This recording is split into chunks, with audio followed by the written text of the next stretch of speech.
I suspect you've committed an offence, so I need your name, your date of birth and your address.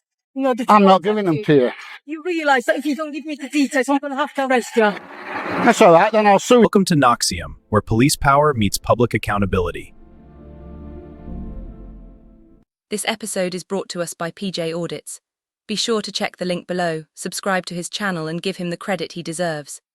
In this episode, Auditor PJ conducts a lawful drone flight over a factory, and as expected, police are called to the scene. Officers arrive, and one of them immediately stands out, not for professionalism, but for how clearly out of her depth she appears. She demonstrates little understanding of the relevant legislation, cannot clearly articulate what offence she believes has occurred, and stumbles through incomplete claims while still attempting to project authority. When PJ calmly and methodically dismantles her position, the response is immediate and entirely predictable: threats of arrest. This video highlights a troubling question. Hey, love, are you recording, mate? Yes, I am. Are you recording me? I am. Fair play. Okay. We had the call. Are you aware? That's why I'm still here waiting. Oh, okay. They are saying that you've been flying a drone. That's right. Over premises. That's right. Oh, okay. What's the intention of that? To take a video. It don't matter what the intention is.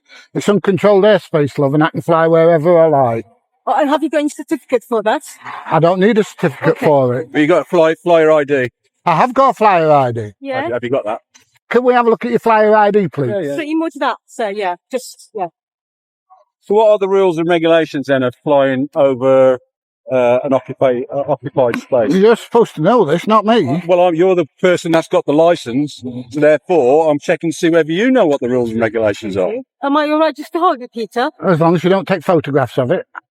I'll record it. No, don't want that. Record it anyway. No, don't want it. Don't take me credit. It's okay. It's in my possession. I'm not going to do anything with it. Yeah, I don't want you recording it. It's my property. Okay, I know. Thank It's you. your property, but you're giving me your property. So what I'll do... No, you took it off me. I showed it you and you took it out of my hand. Yeah. 'Cause it's Right, easy for and me. I want it back now. Thank you. It's easy for me just to get your details. Okay, darling. I'm just going to write it down. Right. But No, you're all right. Hang on. I'll just quickly take your details. This is the first red flag, and it happens instantly. PJ briefly displays his flyer ID, and the officer immediately takes possession of it, not to verify a specific offence, but to begin extracting details when there is no lawful requirement to do so. That is not routine policing, it is overreach. Officers are not entitled to retain someone's identification or gather personal information simply out of curiosity or discomfort. A flyer ID is not a license, nor is it a police-issued document. It is a voluntary identification card used within the drone community to demonstrate training, registration, or operator credentials, primarily to reassure members of the public or landowners. There is no legal obligation to hand it over, permit it to be retained, or allow it to be scrutinised by police unless a specific statutory power applies. You've got my details. You've got them on your camera. Yeah, but I need to rewatch it. It's easier if I just write it down. If we've come out to somebody, what we'll do is we'll PNC you, right? Because we've come out specifically to come see you because you've been flying. Yeah, but I don't have to give you my details. The only reason I've given you my details, I don't even have to give you that. And now she's taking it off me. She hasn't taken it off. She's refusing to give it me back. Okay. Don't matter, I want it back, thank you. My property. Okay, so what I think it is, okay, and according to the law, have you heard about Article 265 Navigation Order 2016? Just a series of numbers. No, it's not. 2016. It's actually an offence, okay? Right. By the sound of it, you have broken the law today. No, I haven't. So now, if you just listen out to me, okay? So I suspect you have broken the law. In order to, I expect to obviously ask for your details, get your full name, date of birth, etc. I haven't broken any laws. Okay. This is where the bluff truly begins to unravel. She reaches for Article 265 of the Air Navigation Order 2016 and declares an offence, as though merely namming a piece of legislation is enough to make it valid. It is. Quoting a provision does not establish a breach. You must still explain how the conduct satisfies the specific elements of that offence. She cannot. More concerning still, she is relying on outdated legislation. The regulatory framework for drones was updated and restructured under the 2020 amendments, which clearly set out the sub-250G categories, operational classes, and modern restrictions now in force. falling back on a 2016 provision within a post-2020 regulatory landscape, demonstrates a failure to keep pace with the very rules she is attempting to enforce. Would you like me to demonstrate what it is? You can demonstrate what you like, and then I'll show you the proper version. The proper version? Yeah, the proper version that says a sub-249 gram drone can fly anywhere. Okay. As long as it's not, No. as long as it's not an airfield or a prison. No, this other That's laws. 2016, that's 8 years old. But it's Yeah. slightly Yes. changed with the recording device, hasn't it? Doesn't matter. Well, it does if you record. No, it doesn't. You don't know nothing, mate. Do you I'll just show you in a wanna- minute. That's on there. Do you just want to go through the points and I'll just add this to the log? Well, we haven't seen where you've been flying. Would you? Doesn't matter. Well, it does, because you're not supposed to fly with 150 metres of Who's told you that area. rubbish? That's Who's told you that? That's what it is. No, it's not. Yeah. No, it's not. Have they given you permission to film? You don't need permission. As long as I take off and land in a public place, I can fly wherever I like. Well, it's a private place, isn't it? It's not public. No, I said, as long as I take off and land in a public place, I can film whatever I like, and I can fly wherever I like, as long as it's not an airfield What about human or a act prison. right, then? What about what? What about human act rights? What about human act rights? Human what? Human act rights. I don't know what you're Have saying. you not heard about human act rights? What about it? This is the point where she completely loses the thread. She claims PJ requires permission because it is a private site, immediately revealing a fundamental misunderstanding of the distinction between land ownership and airspace. PJ is correct to challenge it. Permission on the ground governs where you stand, not where you operate an aircraft. If you launch from a lawful public location and you are not within restricted airspace, the landowner's consent is irrelevant. When that argument collapses, she resorts to outright desperation, introducing a vague reference to human act rights, not even stating the correct title, let alone applying it coherently. The Human Rights Act does not prohibit filming, does not grant officers authority to shut down cameras, and does not override aviation regulations simply because someone feels uncomfortable. For example, right to privacy. No? Right? Haven't you heard that there's no such thing as privacy in a public place? Let me run a scenario past you then. Okay. No, you're not running any scenario. I am going to run a scenario Okay. past you. You If I are- stand outside Buckingham Palace and photograph or video the Queen on her balcony, which is private property, I can do, and nobody Yeah, but can do there's anything no about it. balcony now, are What? there? There's no balconies here, are there?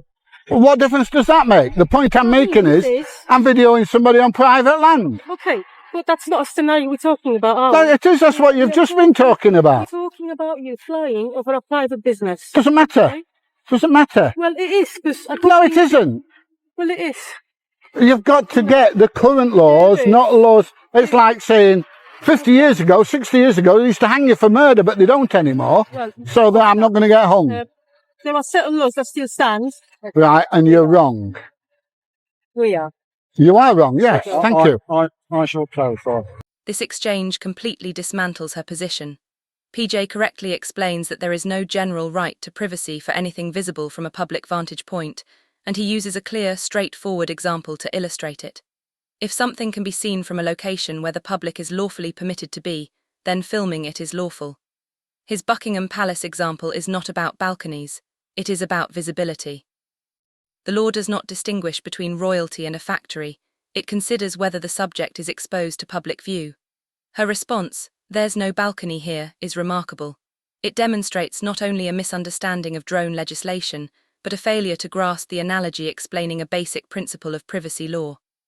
Rather than addressing the legal point, she fixates on a literal detail and assumes she has made a valid argument. You're telling me if I get myself a drone, As long as it's sub 250, yeah?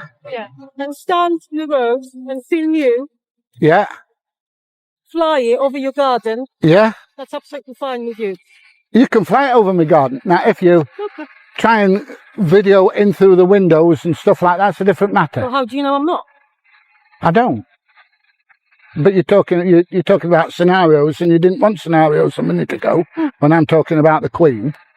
Yeah, but that's a different matter. Why is it a different matter? Because it's the Queen. Because I was saying it, not you. Right, okay. No, I didn't say, Yeah, yeah, yeah. that. No, I didn't say that. Yeah. Okay. This is a public place, but where you flying your drone, it's not a public place. Doesn't matter. Okay. Doesn't So, yeah, matter. I ain't got a problem if you take it round the common A car? But what I'm being told is that you've been flying it over this business. I have flown it over that business.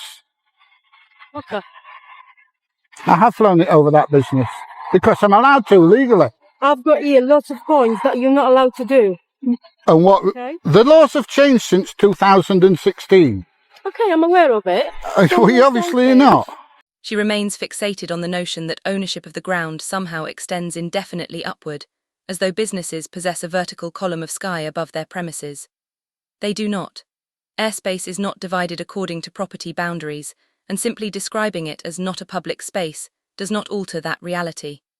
Conflating the two is a fundamental category error, and she continues to repeat it because she does not understand the regulatory framework she is attempting to enforce. Airspace is not classified as public or private in the same way land is. It is regulated. It is either restricted or it is not. If it is not restricted, then permission from a business is irrelevant. Her persistence in this argument demonstrates that she is inventing rules in real time to justify interference, rather than applying the ones that actually exist. Mine's below 250 grams. In the car. Okay, can we have a look, please? No. We can't. No. We can't. No. So how do I know that what you're telling me is the truth? Because I've told you. Well, I need to see some proof on that. If you're quoting a lot of laws, then you say, actually, you can't see my drone. How do I know that this is your drone? And what it weighs? I didn't even know what drone you've got. I've told you what I've got. Well, people tell you a lot of things, okay? No, don't dispute, they do. Don't have to give it you. You do. Why do I? You committed an offence. That's what, sorry? I suspect you've committed an offence, so I need your name, your date of birth and your address. I'm not giving them to you. In case we need to contact you further in relation to this, if they want to make a complaint, okay? Yeah.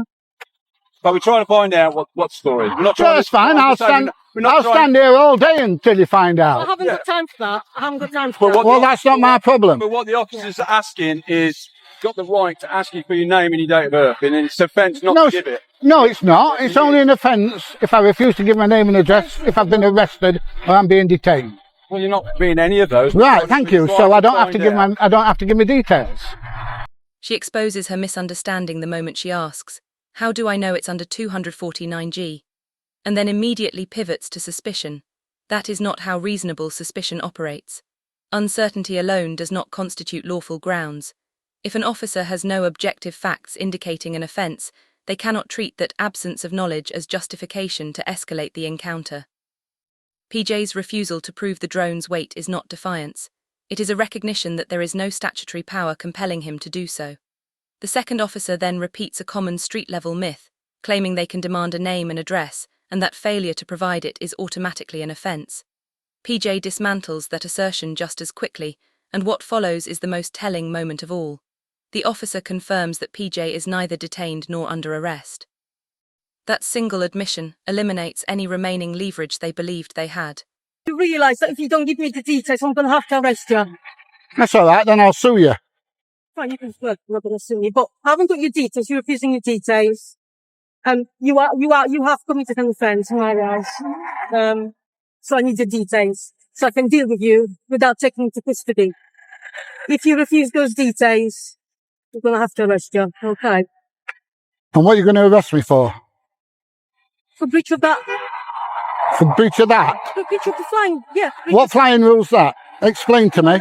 Give me the details. The one that you've been arguing to me about. Right, okay. Which is what? Okay. You quote it again, please.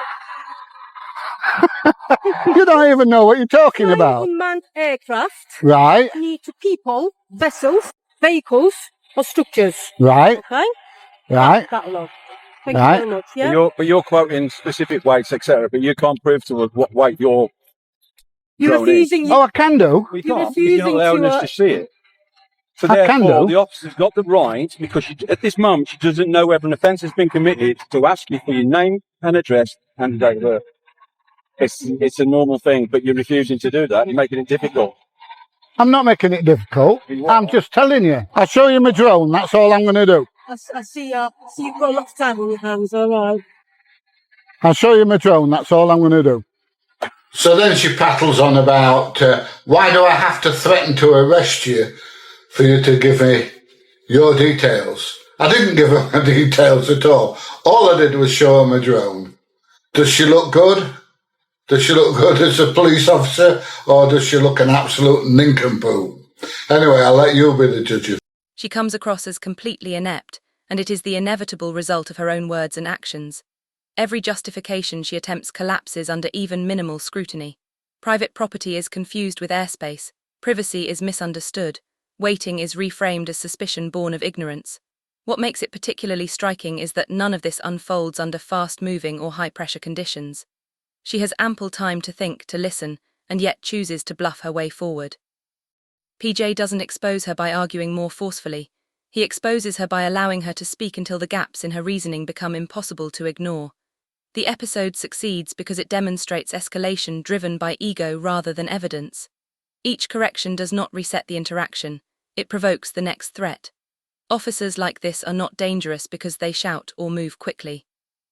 They are dangerous because they are convinced of their authority while being entirely wrong, unable to distinguish airspace from land, opinion from law, or uncertainty from reasonable suspicion, yet still leaning on threats of arrest.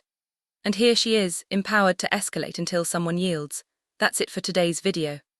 If you enjoyed this episode, don't forget to like, comment, and subscribe. It really helps me continue my independent coverage. Also, be sure to check out PJ Audits. His channel is linked in the description. Show him some support. Thanks for watching.